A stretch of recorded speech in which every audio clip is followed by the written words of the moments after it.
welcome Marion Mays to our Shine Community Pod. We're so grateful that you're here with us today to talk all things financial wellbeing. So Good morning. Thank you. Good morning, ladies, and I'm incredibly grateful to be here with you as well.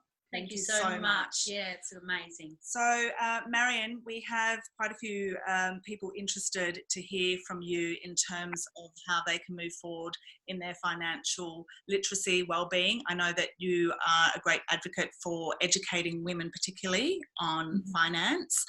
And so, firstly, we'd like to know, why did you choose to go into the business of finance? Yeah, that's a really great question, because I think it always brings context to the work that I'm doing today some years later. So I've worked in financial services arena for the last 3 decades.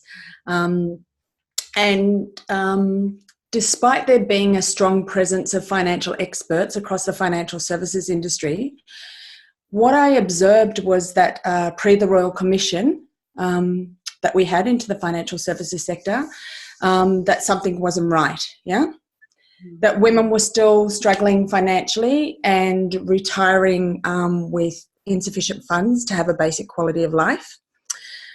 But what I also observed was the rising trend of poverty and homelessness amongst older women. So it was really these conundrums that actually inspired me to set up my own company, Thalia Stanley, which is named in honour of my parents, Thalia being my mother's name and Stanley being my father's name. And I saw a gap in the market. So I saw this huge financial services sector that was supposedly servicing us, and yet what the stats and what the reality showed us was that we had epidemic situations of financial lack of literacy, poverty, homelessness, etc. So if we go back 5 years ago, financial literacy actually wasn't even a thing. So I started my company 5 years ago after being in the financial services sector for 25 years. And financial abuse wasn't even a thing, It was barely even recognised. And so many people told me when I said, look, I'm going to leave the corporate world and I'm going to listen to a calling that I have in my heart to go and advocate and teach financial literacy. People said, like, that's just committing commercial suicide. You're doomed. Like, that's a crazy thing to do. And 5 years on, the demand for my services far exceeds my capacity. We've never had to advertise for a client. We've never had to buy leads, which many businesses in my industry do. It's really simple. Women just need help when it comes to creating wealth. And I think the current model offered in the financial services sector is largely ineffective. And I know that's a big call to say, and I don't disregard the ethical, hardworking financial services experts, but we have to look at the reality that we have this entire industry dedicated to financial services.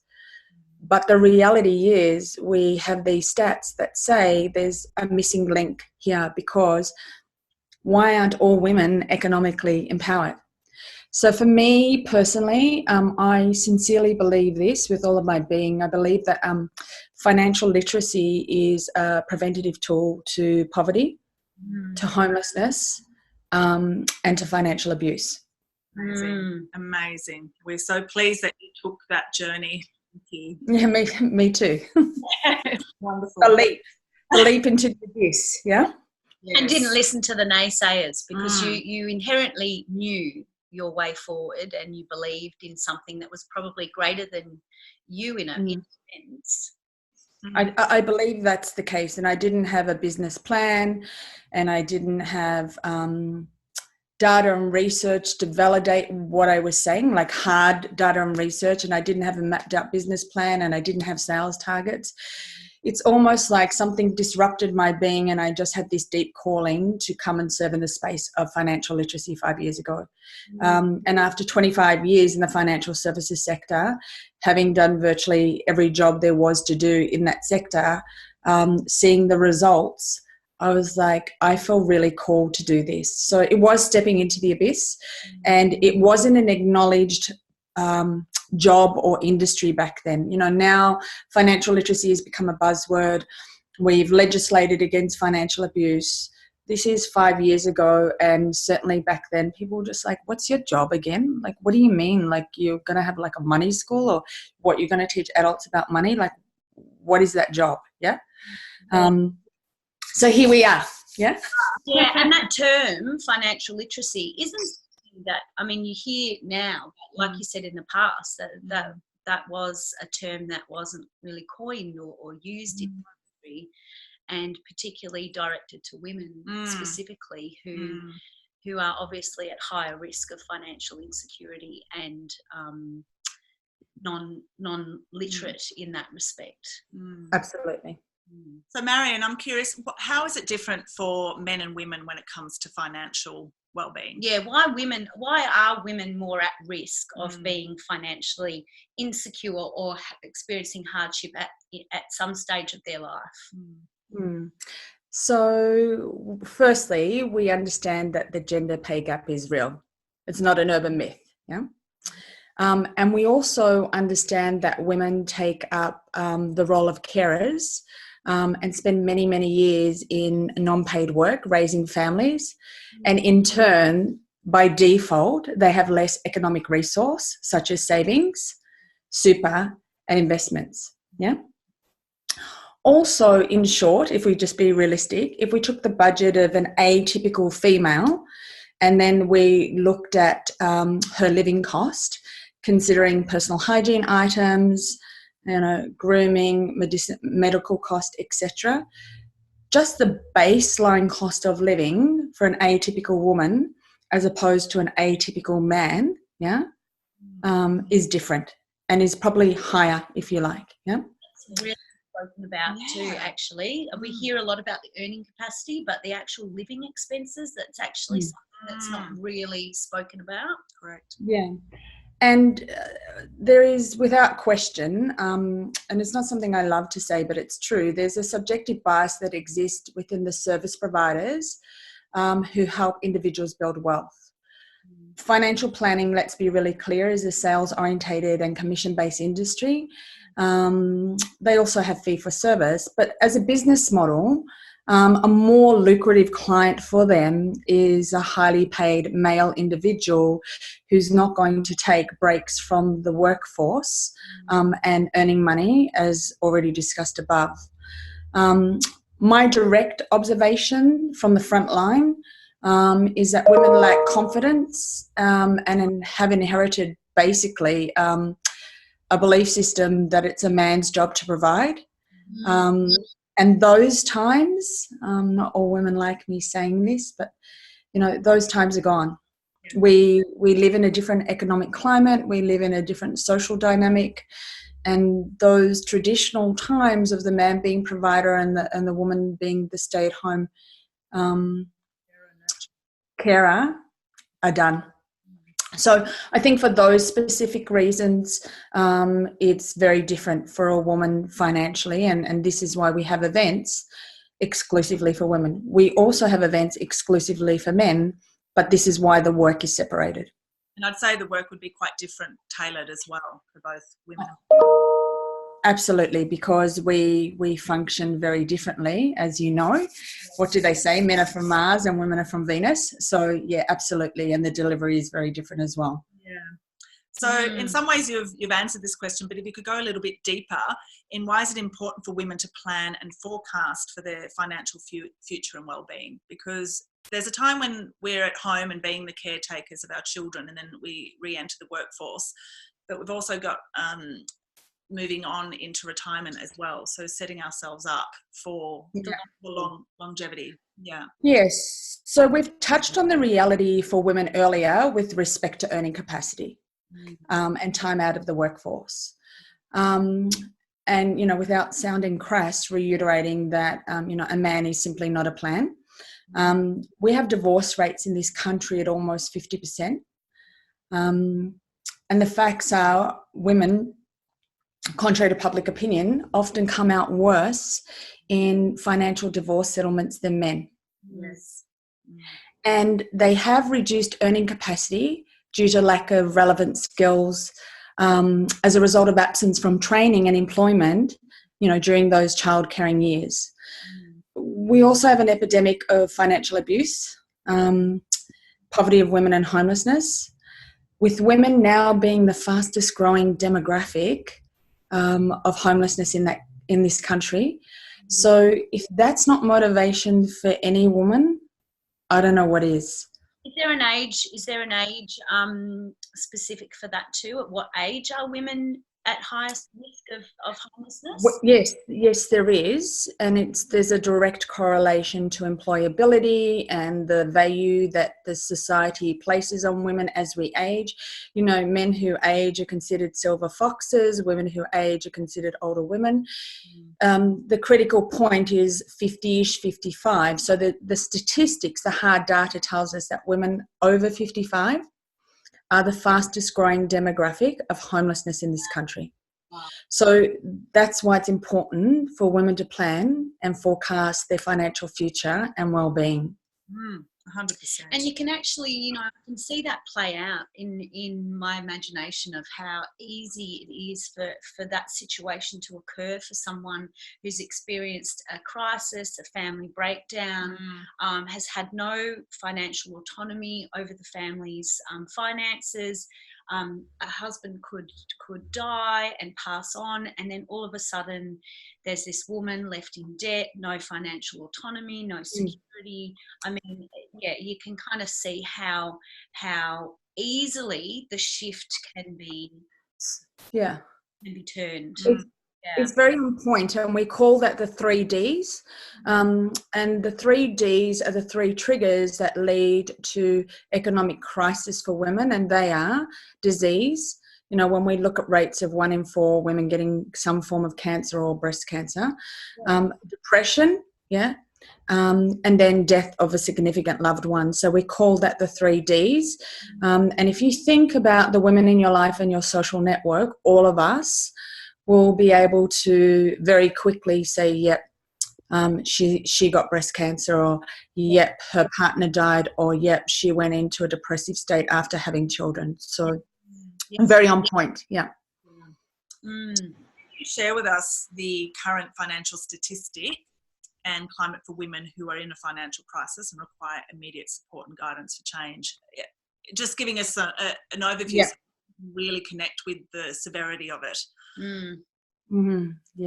Okay, so not my favorite part because it's not very uplifting, but I'll do my best to smile through it. So as mentioned earlier, we know that women over 55 are the fastest growing demographic of homelessness. This is abhorrent to me. It's just abhorrent. But what many of us may not know is that 25% of all women actually have no super. None. No super. The average lifetime super gap for women is about 34%, and between the ages to 55 and 64, it actually increases to about 37%. We have women participating in the workforce. We have more women, actually, so a bit of good news, participating in the workforce than ever before. But here's the interesting thing. The industry with the greatest pay gap, guess what it is? Financial and insurance sector has a pay gap of 26.9%. Wow. But on an uplifting note, so I've tried to flip this with giving you a negative point and a positive point. Women, we have more women than men enrolling in tertiary education. So that's a trend that we've seen shift. So if you look at the hard data, we've got more women enrolled in university to study at a tertiary level than men. Underemployment, when we look at stats of women, has increased over the past decade and now sits at approximately 16.6% of women. What that means is there are women who want to work and are available to work, but they're being underemployed in part-time roles of less than 35 hours because there's simply not the work availability for them. And if I move away from the stats and give you a frontline account, these are probably the strongest themes that I'm seeing over and over again. And I'm not just talking in the last 5 years of setting up my company in financial literacy. I've been in financial services for 30 years. I have worked in asset recovery, like I've repossessed houses for banks in the peak of the recession, when interest rates were as high as 18%.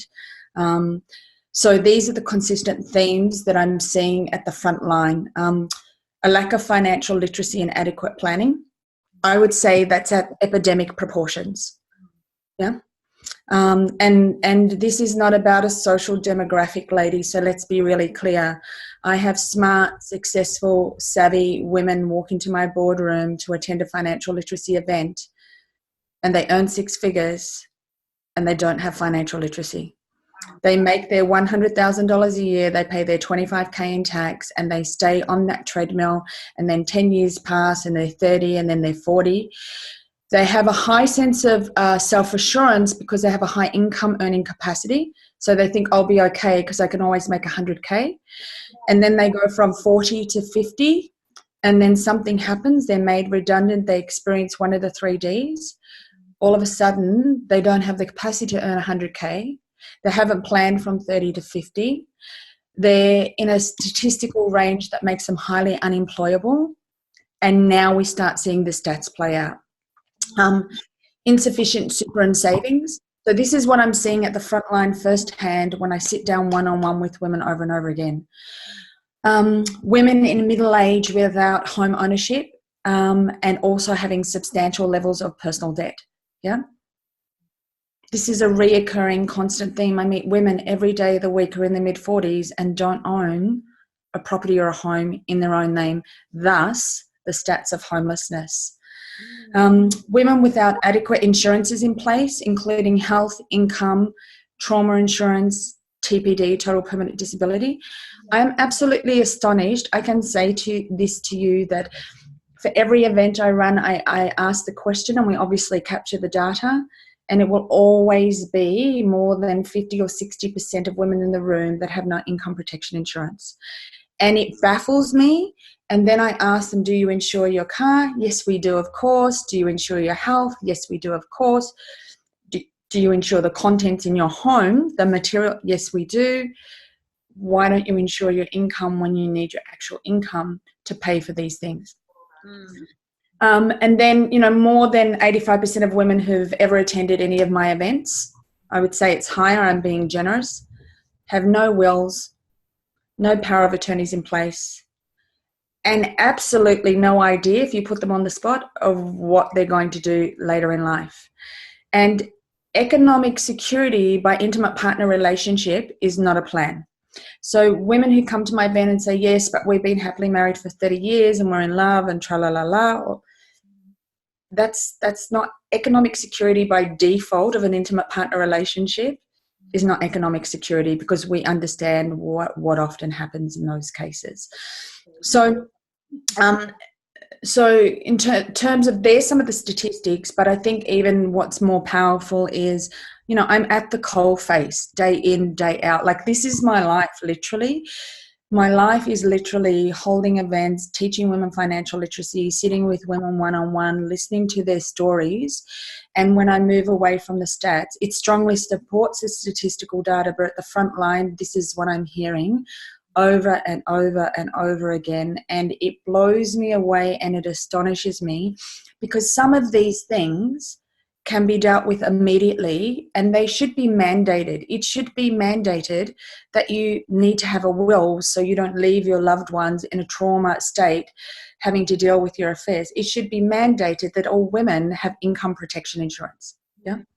Given that we're primarily the largest group of carers, not only for our children, but then also for extended family members. It should be mandated by government, whether it be at a state or federal level, that we all must have power of attorneys put in place. Yeah. So this is what I'm seeing, both the stats and the hardcore stuff at the front line as the reality for women in financial crisis. So we have covered then, therefore, some of the key aspects to consider when financial investment planning. So we've got insurance, investment, cash flow. So your advice to women is if you've got an income protected, first and foremost, and in terms of insurances across the board, and then in terms of cash flow, for those women who aren't currently working and have children to care for and are somewhat dependent on a partner, what's your advice to them at this point? So for women who are currently unemployed, have no source of income, Correct. Absolute first port of call is financial literacy. Okay, great. Yeah. Whether you have an income or not, it's, you go to school and you learn home economics, you learn how to prepare food, you go to school and you learn how to read and write. It's as fundamental as those other skill sets. So whether you have an income or not, the first step for everybody across the board is financial literacy. As human behavior, we undertake undertake any endeavor that we have no knowledge of. And usually if we have no knowledge of something, we feel fear. Yeah. If I don't know how to drive a car and you ask me to get in the car and drive you somewhere, I'm not going to engage in that activity. If you give me driving lessons and teach me to drive the car and then say, would you give me a lift somewhere, I'm going to drive the car. So what are those keystones of financial literacy? What does it take to learn to become financial literate? Yeah, so, well, first of all, it takes education, yeah? And in the national curriculum system in Australia, we don't mandate financial literacy as part of our core education. We mandate English and maths and science, yeah, but we do not mandate financial literacy. Now, the education governing body will argue with that, and they will say that 2 or 3 years ago, they put a framework in place to include financial literacy. But when you dig a little deeper, it's left to the states to administer that, and it's actually not mandated. I have a 12-year-old son who goes to school. He certainly doesn't learn financial literacy at school. So it's firstly and foremost, see, I think the challenging thing, if I can just go back, to what do women need to consider when they're trying to get financial advice or trying to get those basic things that we just talked about previously in order. The real conversation that I would love to have here is that, financial planners are specifically seeking clients who have strong and substantial money to invest. That's the business model, yeah? Protect. Yeah, well, given how they're remunerated, that fact right there eliminates many women already. Because if you think about it, you just gave me an example. What should the woman do who's reliant on her husband, doesn't have an income? What is she going to do when she goes to a financial planner? And what is he going to do? He's going to say, So the first and the most critical thing, as we just touched on, is for women to get financial literacy. And it's as critical as any of the other basic life skill sets that we talked about. I highly recommend face-to-face work in a group environment that's only for women for obvious reasons. Yeah, it's anything that we don't have a knowledge base in places us in a position of vulnerability. And we already know in society we have a social conditioning to not talk about money. So to be in a face-to-face group environment specifically designed for women, that's a safe space, that would be a really good starting point. I would also highly recommend that, there are online courses that you can do in terms of financial literacy. And we're moving a lot of our financial literacy work to an online forum. And the reason we're doing that is because there are just too many women to reach. There's the woman in Northern Territory that may be domestically abused, and the only time she has is the 6 hours a day her husband leaves the house. Yeah. So attending financial literacy events in a safe space with women or online. The other thing that gives you, and I think is probably even more important, is it gives you a peer group of people to journey with who are on the same path. Yeah.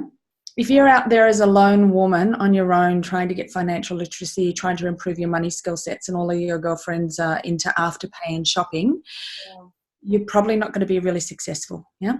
And I imagine that's one of one of the key determinants for these women being in the situation is that they're isolated, and then the situation, the circumstances that they're experiencing, it makes them even more isolated, and it's perpetuating this lack of crisis of the situation. Yeah, the isolation. Yeah, and in some cases that's incredibly true, and so in planning in my business model, this is why I think that the face-to-face work that we do is of such great value, because it brings together women from all different walks of life, and it makes them understand that they're not alone, that there are women earning six figures who don't have financial literacy. There are women that have been housewives for 25 years that don't have financial literacy. There are young millennials. You know, I spoke 2 weeks ago to 180 millennials at the General Assembly event, and they're all there to get financial literacy and learn how to retire pre-40. So I think it's a great equalizer, if you like, to come into a space where there are people from a broad cross-section of the community in a similar situation. But in terms of like considering the financial planning aspect and what women, you know, should have in place, in the first port of call, as we said, is getting that financial literacy. But at the absolute basic minimum level, women must have in place, like anyone listening to this, income protection insurance. If you're employed, obviously, it's more important than your house insurance. Forgo your house insurance and everything else. Income protection insurance is critical. Basic things like wills and power of attorneys. And then once those basic foundations are in place, and then women have some basic level of financial literacy, the next step would be budget planning, yeah? And I mean budget planning that works for them. And I want to personally share with you, some people get mortified when I say this, but you know, I personally hate spreadsheets and counting every penny, yeah? I mean, you can buy all these different books, Barefoot Investor and all of that, and tell you to set up multiple accounts and run spreadsheets, and I can't do that. That is too detailed for me. We totally relate. You know, when you go to a traditional financial planner and they give you a budget spreadsheet, I'm just like, my brain's going to fry. So what I say to women is, that's not financial literacy. That's not economic empowerment. It's like anything in life. If I want to lose weight, there's a methodology that's going to work for me personally and I'm going to love. And, you know, for me, that's fasting. I'm not a highly physical person. But for another woman, her pathway to weight loss may be excessive physical exercise. So money is the same as area of our life. We have to find a methodology that works for us. The methodology that I use, because I don't like detail and spreadsheets and just fries my brain, is reverse engineering. And what I mean by that is, if I hypothetically earn a chunk of money, I will take a chunk of that money and put it away, and I will just live off this. Yeah. And when it's gone, it's gone. Yeah. And that works for me. And of course, I know my basic cost and living expenditure, you know, my fixed costs, which are, you know, rent, electricity, gas, and then my floating cost. But that's the system that works for me. And so what I encourage women to do is not to subscribe to, you have to do it through budgeting spreadsheets or whatever. Just find a methodology that works for you. And if I could give women hearing or reading this interview one takeaway, it would be, and this is a big leap for a lot of women who are in the positions that we've just been discussing. You know, they may be reliant on somebody else economically, or they may be unemployed, but I honestly believe, and this has been brewing in me, if you like, for the last 5 years, with what I've observed with the lack of financial literacy and the lack of economic empowerment, and then the homelessness epidemic of older women. I honestly believe that every single woman, regardless of her marital status or circumstances, should own one property in her own name. Not a joint. One. You're saying? No, just one property in her own name. And the reason, and this is, I've been looking at the financial planning model and the financial services model, and I've been thinking and brainstorming and strategizing for 5 years of a pathway to fix some of these social conundrums that we've been talking about. Yeah. And homelessness is a pretty serious social conundrum. And I believe that every woman should own one piece of property in her own name. And why is that? It's not about owning a property, but what it's about is property is a vehicle that allows you to borrow money against it. And if you have any difficulty, like you lose your job or you have a health issue, if you have available funds in that loan, you can live off that money. It also enables you the emotional and physical security that if you were in a situation living with your husband or partner and there was a DV situation, you always have somewhere to go to. Yeah. It also provides you with a mechanism to leverage, to borrow money against that asset, yeah, to go on to do other things, to start a business or whatever. And I know that sounds like a big leap and a big call for a lot of women who may be listening to this to saying, is she crazy? I don't like even have a deposit. That's out of my reach. Yeah. Yeah, absolutely. And women come to our workshops all of the time, and I advocate property ownership for all women in their own name, whether they're married, single, divorce. And what I honestly believe is where there's a will, there's a way. And often women don't know what to do or where to start. So this is the thing, and there's so much information available in the financial services sector. But when we bring something back to a single focus and get clarity and get a single goal, you know, we've had 23-year-old women attend our workshops and go on to buy a property, and some of them now their second property. So I think long-term strategically that every woman having financial literacy and economic empowerment to the point that she can own just one piece of real estate, doesn't matter if it's a studio apartment, in her own name, I think long-term is a solution to some of these bigger, serious issues that we're talking about. So this is bringing this really to young women.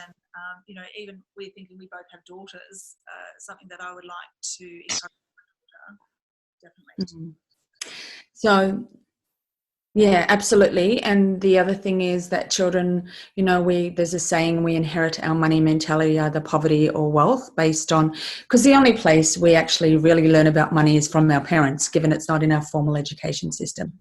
And what I advocate for the professional women or the women listening to this is that you don't have to wait, like if you have property in your own name, you don't have to wait to help your child into the housing market when they're 18 or 20 or 21. Yeah, I actually advocate that you buy a property for your child now. So for Christmas, my son's 12. Yeah, I'm a single parent, and I purchased a townhouse for him, a very inexpensive townhouse in my name, and it was worth about $500,000, and I bought it in today's dollars. I will get all the tax benefit and all the other benefits that come with it, but when he's 18 or 21, he'll have a way into the housing market and somewhere to go, and all of the financial benefits and the security benefits are coming to me now. So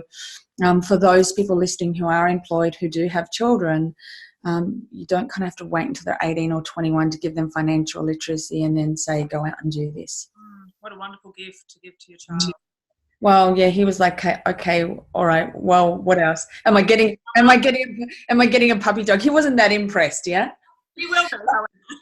But you just touched on that. The intent for that is a long-term intent for your son, but an immediate intent for your financial security. Correct. And also as a single mother, respectfully, there's something in you that says, you know, it's my responsibility. I think when you have a child, it stops being about you and your needs, and the focus is that it's now my responsibility and my duty of care to make sure in all circumstances my child is okay.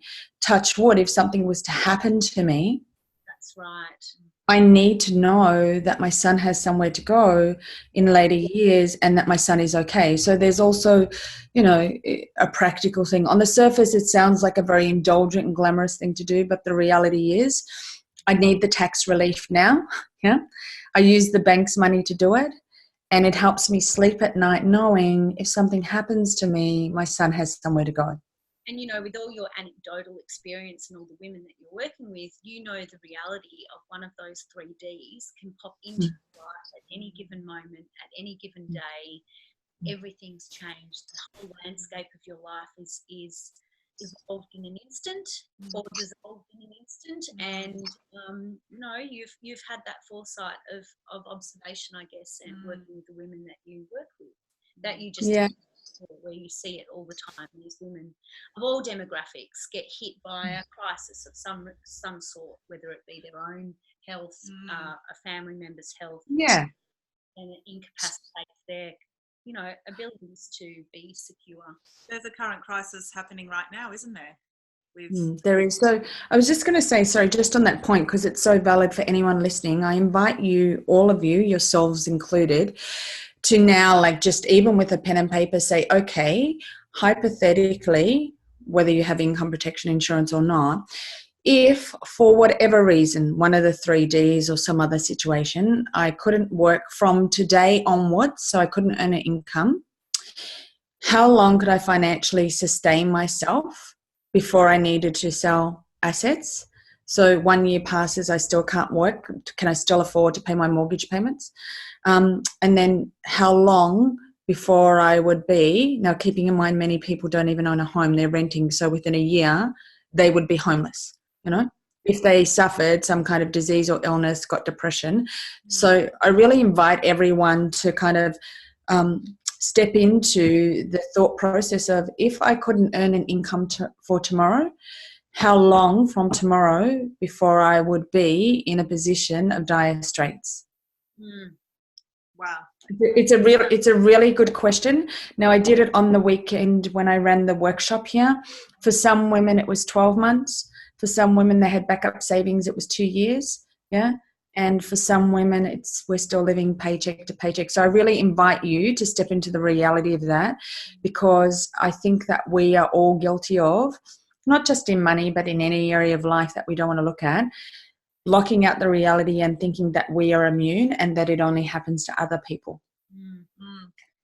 And the women that have ended up homeless, they're not uneducated, they're not lazy, they're not they're normal, regular women like you and I, who have experienced life unfolding as it sometimes does, with unexpected turns and twists. And I think that's a really important question for everyone. How long would I have if I couldn't earn an income tomorrow before I would be in a situation where I could no longer sustain myself to live? It's a very powerful question. Thank you to us and our viewers. We appreciate that. I imagine for many it's bringing to light the importance of assets, whether it be cash or property, that they could then... Absolutely. Yeah, so I had a...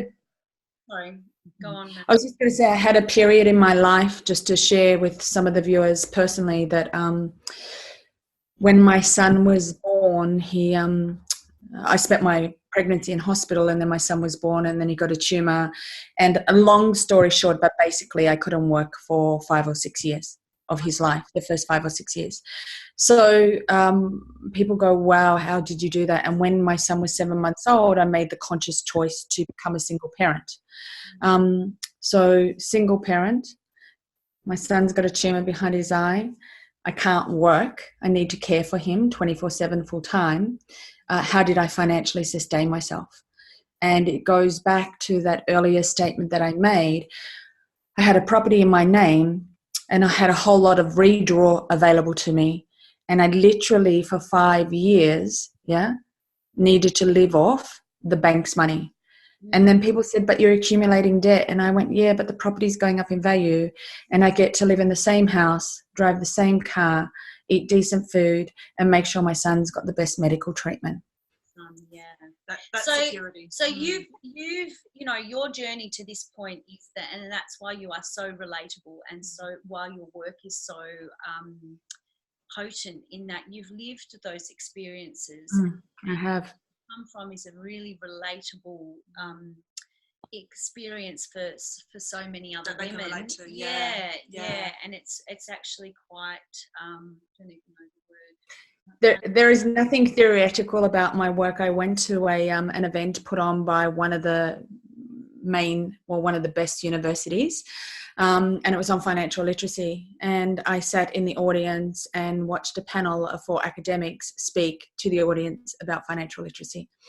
There is nothing theoretical. Like, I can't say that I chose to leave the security of the corporate sector and a high-paying job to do this. This work chose me. And sometimes I think, I want to stay in bed and sleep, but this work pulls me out of bed at the most ungodly hours of the morning because I feel such a deep, burning desire to serve. And it is because I have many lived personal experiences that we don't have enough time to delve into now that are unimaginable for a lot of people. And that example I just shared with you is only one very small part of my journey. Now, imagine if I didn't have that economic position during those 5 to 6 years, where I would be. I would be a single mother in a shelter relying on a public healthcare system. Life would look really different for me, and life would look really different for my son. I have many other experiences of health and personal circumstances that are quite extreme, and it's because of my economic position that I was able to journey those experiences. So there's nothing theoretical about what I do. I sometimes share, depending on the size of an audience that I'm working with, some things about my personal story, because I'm a regular, ordinary, professional woman and mother, and these things did happen to me. And I do have financial literacy, and I did have assets. But some of these textbook things that we're talking about, the 3Ds, I also journeyed postnatal depression for 5 years, like extreme postnatal depression. So, these real life things happen to me. And so the work that I do is born from those experiences. Thank you so much for sharing that story with us. I believe it will be relatable and touch many women. Yeah. And it even makes the advice of looking into property investment even that more tangible. It isn't just a luxury to others. Or a fluffy bit of advice that you're handing out. You know that without that was the number one. It was the only thing. It was the only thing for 5 years when I could not work. I would have been out in the streets. I would have had nowhere to go. I wouldn't have been able to support my son the way that I did. And not only that experience, I have to tell you that since then, there have been many other unplanned life experiences, like separations, serious health issues, circumstances way beyond my control. And it has been every time. And I thank you for kind of leading into that, because it sounds like a random statement that every woman should own a piece of real estate in her own name, but it's through these lived experiences. Honestly, if I didn't have property, I just don't know where I would be right now. And there were fights that I needed to fight, good fights that I needed to fight. And had I not had property, to have a roof over my head or to have access to the financial money that property gives you at times, I just don't know where I would be. I wouldn't be here now, and we wouldn't be doing this interview now. I would be somebody sitting here listening to this going, my God, how can I get out of, where I am and get some financial literacy and economic security? I wouldn't be here now doing this with you. And the good news is, in you sharing that story with us and where you are today and what could have been, is that there is hope for women in that position today. So that's what we want to bring forward, that wherever you're at today, for our viewers, there's still hope. It's not hopeless. It's never hopeless. I love the saying, where there's life, there's hope. And I think people say, why do you do this work when you could, be doing other stuff? And I say it's the alchemy of meeting a woman who has a belief system that's usually a fairly limited belief system. If a woman is unemployed, or she's in a compromised intimate partner relationship, DV or whatever, or she's 50 years old and she's been with the man for 30 years and she's going through a separation, she's usually pretty disempowered, and she usually has a lot of limited beliefs. But so is true of the professional woman who mastered her craft and worked her career for 20 or 30 years but just forgot to invest along the way. She's just as disempowered.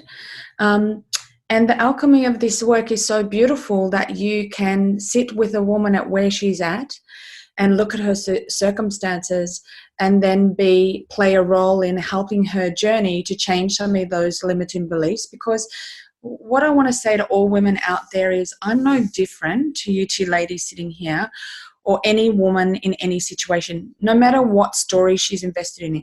If she wants to tell me she's going through horrendous personal circumstances, I've lived it.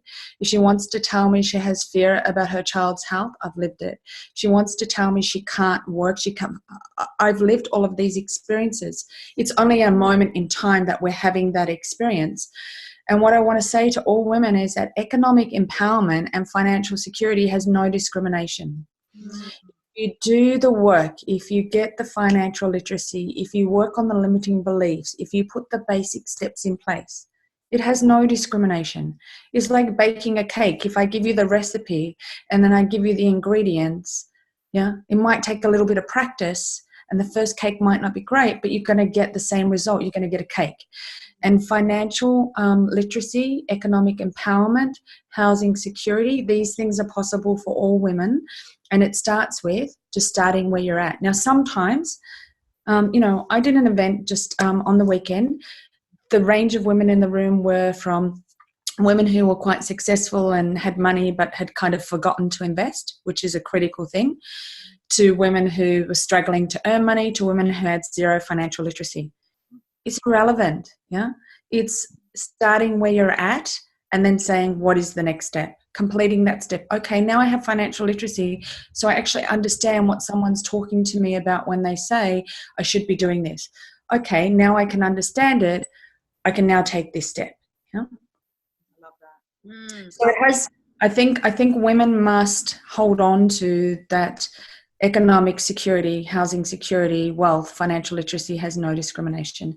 And some women listening to this right now who are really stuck in challenging circumstances may push back and challenge me on that, but I promise you, I've been doing the alchemy of this work day in, day out for 5 years, like at the coalface, and I have seen the most remarkable stories, the most challenging circumstances. I mean, you can read some of the testimonials, they're public, of women who just say, I came and I was earning, $40K a year, and now I'm earning double of that, and I'm buying my first investment. And, so, yeah. That leads me into ask, could you please share with us, Marion, your company, Talia Stanley, and what you do offer women and our people? Yeah. So first and foremost, we offer financial literacy. That's like the platform of what we do. It's about financial literacy. And then beyond that, so in the financial services sector, financial planners, wealth mentors, people like that, they bring to the table a very important technical expertise. I don't operate as a licensed financial planner. I operate as an educator and a wealth mentor. So separate to financial literacy, I offer coaching and mentoring based on human behavior, behavioral sciences, in a coaching model. That is looking at, women's psychological blocks, their limiting belief systems, and how they can move from there into a place of value and worth to believe that this is even possible for them. So it's the why do we do what we do, and then how can we do what it is we're meant to do. That's all an inside job. So that's the soft skill work that I do. It's an inside job. If building wealth was about technical expertise of a financial planner saying to you, do A, B, C, and D, then we would all be wealthy. Yeah. But as human beings, we obviously have subconscious belief systems which govern what we do and what we don't do.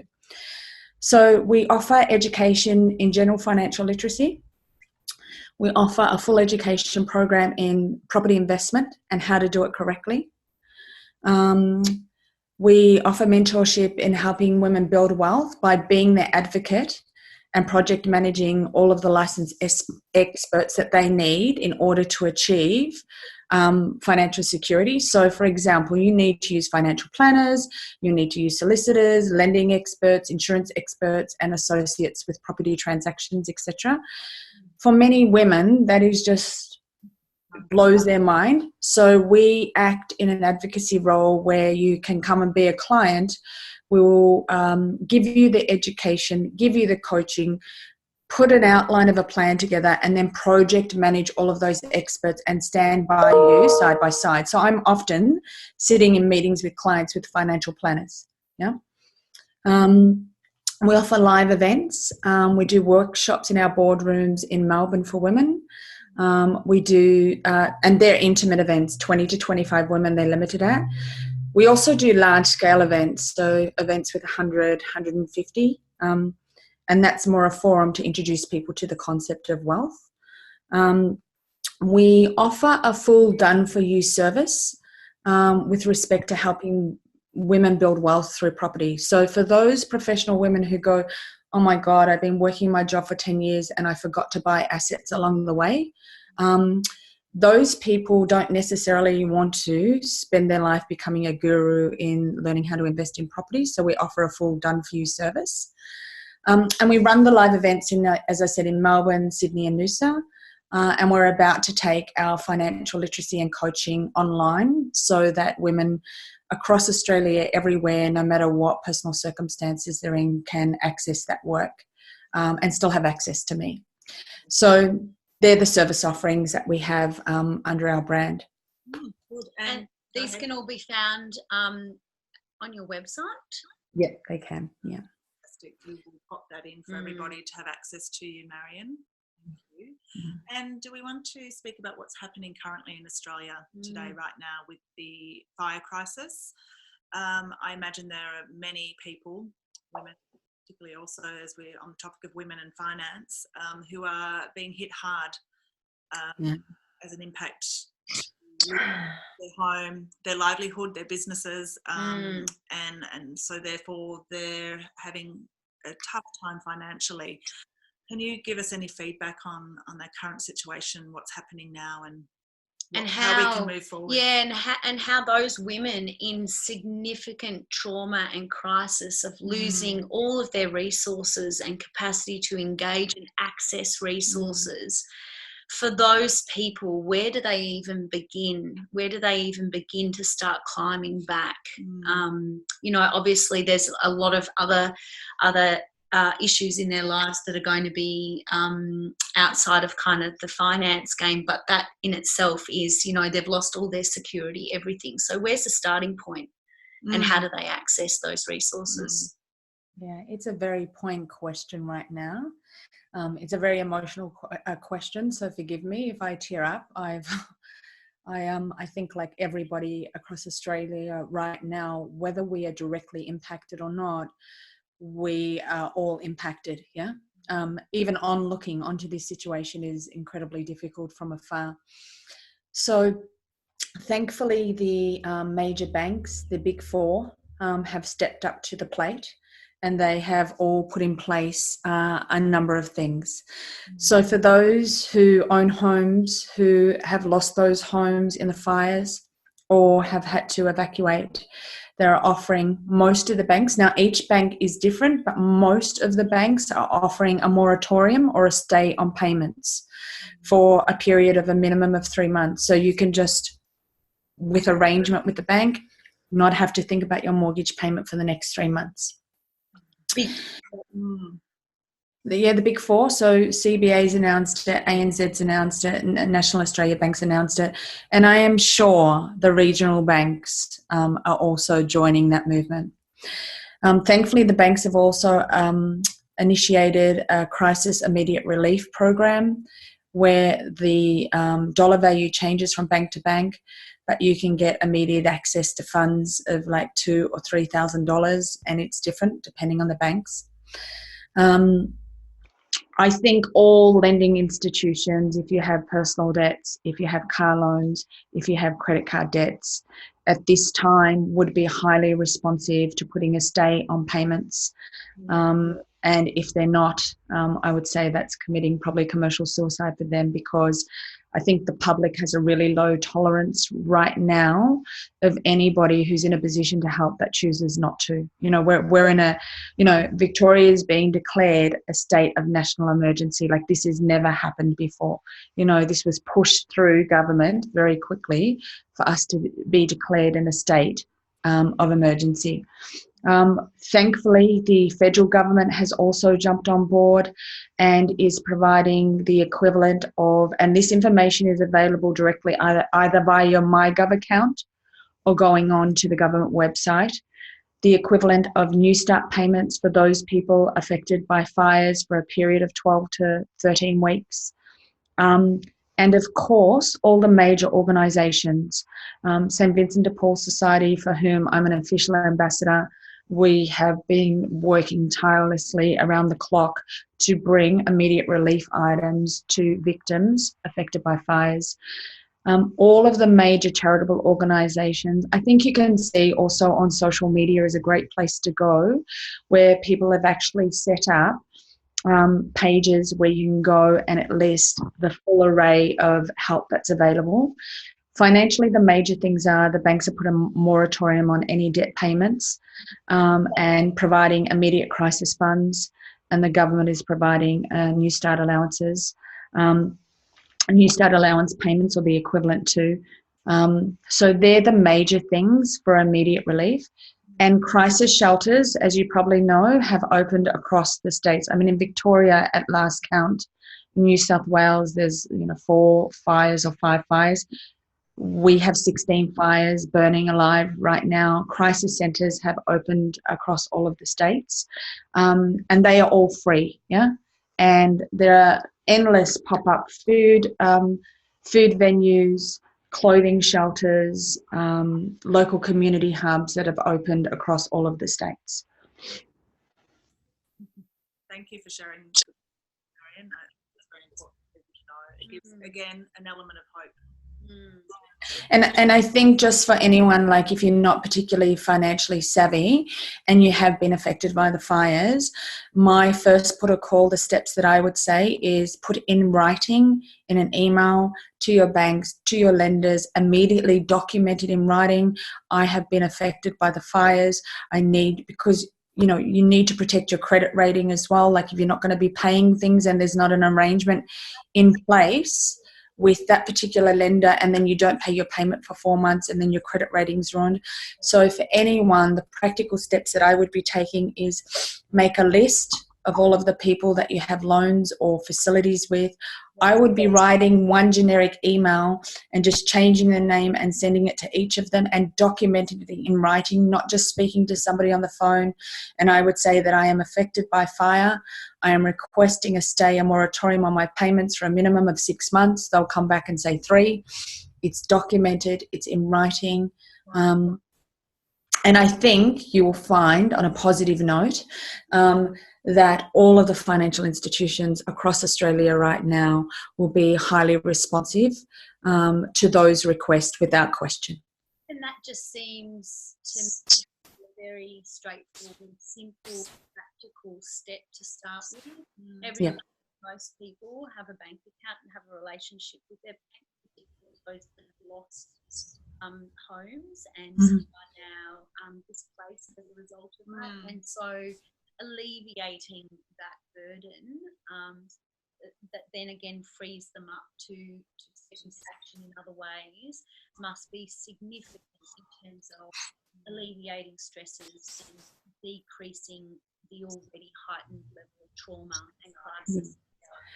So some people might not think about it in all the trauma they're experiencing, like in their immediate need of having to find alternate accommodation, but I implore people, please, everybody, send off the email. It'll take you 5 minutes to draft, and send it off to all of your financial services providers, and then it's just done and it's documented and it's there, and there's an audit trail to go back to if after all this is over and done, banks have a different position on what their policies were.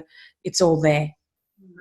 And even if you're not banking with the big 4, as you say, that there will be a flow-on response to that, no doubt. I would imagine the rural banks and those are even more so. Yeah, even more so. And probably embedded in the experiences of the local communities. Marion, this has been an amazing... It's gone so quick. I'm going, it's 12 o'clock. I've got like 2 or 3 points that I have to say, and I'm like, it's 10 past 12 already. Is there anything Yeah, on a feel final free. note that you'd like to share with us and our viewers?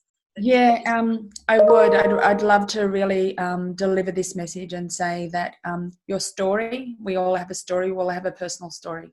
You know, my dad was, my mother was, my parents died, you know, which is part of my journey. You know, my parents passed unexpectedly in my early 20s. And so it's these life experiences that have led to the work that I'm doing today. What I'd love to say is to anyone hearing this is, regardless of your story, past or present, or no matter how bad you think things are, there is a pathway, to move beyond where you are. The other thing I would love to say, and you need a couple of things. You need professional support, and then you need a tribe of like-minded people around you, to stand a chance at shifting out of where you are to where you want to get to. The second thing I would love to say to any woman who works and earns her own money, it is absolutely critical in your working life. The focus shouldn't be aspiring to working harder and longer and earning more money. The focus should be, whether you earn 50,000 or 250,000, you must buy assets throughout your working life that go up in value. I see all of the time successful, savvy women who have had amazing careers in teaching or in law or in management, and they've earned six figures, but they just forgot to buy the assets along the way that went up in value. And then they get to 50 and they've had a great lifestyle. They've bought a house and they've probably still got a bit of a mortgage. They have no assets. The fundamental 101 of building wealth and financial security and having economic empowerment, you must buy assets that go up in value over time and have the capacity to produce a passive income. Now, I don't care if those assets are you're buying every year $2,000 worth of shares because that's all you can afford. You must buy things, assets, and put them to the side. In my case, yes, I invest in the share market. Yes, I have money in super, but I'm very pro-property because I like the flexibility that I can Airbnb it. I can borrow money against it and live off it. I can do lots of things with it.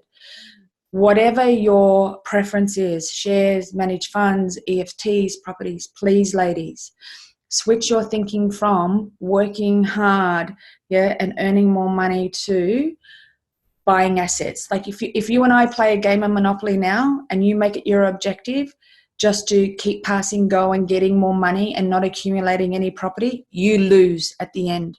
So for every woman listening to this, please, your pathway to economic empowerment, financial security, prevention of financial abuse, poverty and homelessness, your only pathway is financial literacy and buying assets that go up in value over time and have the capacity to produce a passive income for you. So that point of passive income is kind of bringing that in, because the passive income, even in your situation years ago with property investment, was the passive income alongside the capacity to be able to refinance and redraw, but the passive income enables you to step away from having to work a 60-hour week when you're correct. So really important. Or having some event where you need to be taken away from work. You're not physically incapacitated, but yet, or you may be, but passive income, what a blessing. So we're not just talking about wealth creation, we're also talking about security for those 3Ds that could possibly pop up for any of us at any time. I think that we should take the focus. I think that we're hardwired as women to think that money is a dirty word or we shouldn't be focused on wealth creation. I'm talking about your fundamental birthright to economic security, to a house, to a roof over your head. This is like at the most fundamental level, and I wish that for women, it was our natural default that we said, okay, I've started my working life. It's my birthright to have economic empowerment. I need to start buying some assets so that if anything happens, the property that I bought hypothetically 20 years ago for $250,000 and it's 20 years later, just because I bought that property using somebody else's money, today I have a better quality of life for doing that. The other thing I really wanted to say to women is take all the hype away and all the sophisticated language around, building wealth and financial planning. At the most basic level, financial literacy and economic empowerment is an act of self-care, is an act of self-respect. And part of your well-being. It's part of adulting and self-responsibility, and our children are watching us, and we have to model something different, and we shouldn't feel embarrassed about needing help, because it's clear in our education system that we've been failed, as it's not mandated as part of what we're taught. And the other thing is the outcome of the Royal Commission into Financial Services also taught us it's not our fault. There's a whole industry there that is supposed to be supporting us and guiding us. And I think for those people that understood the outcome of the Royal Commission, it wasn't favourable to some of the things that are happening within that industry.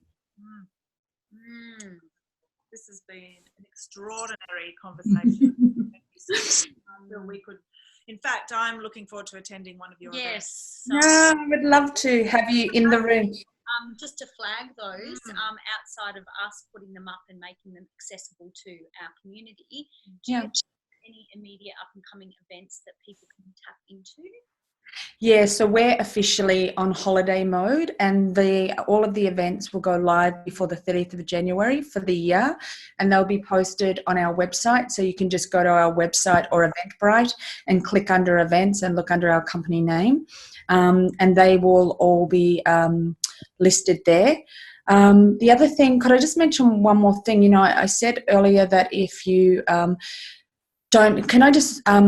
that if you don't have a will, St. Vincent de Paul Society, I was appointed as an official ambassador in December last year, and they have very generously come up with a new program that if you don't have a will, they will engage a solicitor on your behalf to draft a will for free at no cost. And all that's required is that you leave some consideration for them in your will. There's no minimal amount. So you might say, I want to leave whatever it is. You might want to leave hard goods for them to come and collect and clean at your house. But for a lot of women who don't have a will, that's like one phone call to the key person coordinating that, and they can get that organised for you straight away. That's amazing. Yeah. Yeah, thank you so much on offer. I know a lot of women in my community, in my demographic, that don't have a will. Yeah.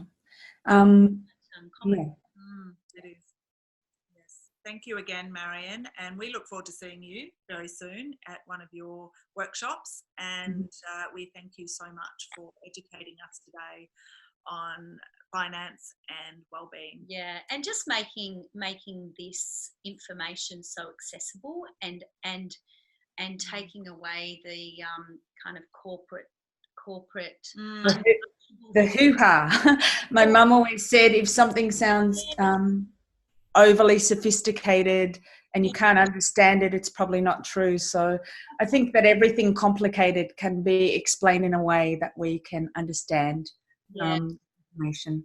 Yeah, and we encourage you, and we know that you will, that your purpose and your passion for this work will continue forevermore. We thank you, and we feel very grateful for you spending the time with us and sharing the love and the work that you do. It's really, really important. Where did the time go, but ladies? It's like what happened? We're like almost 90 minutes in, and I feel like I haven't said anything of enough value to help everyone. And I'm like, oh my God.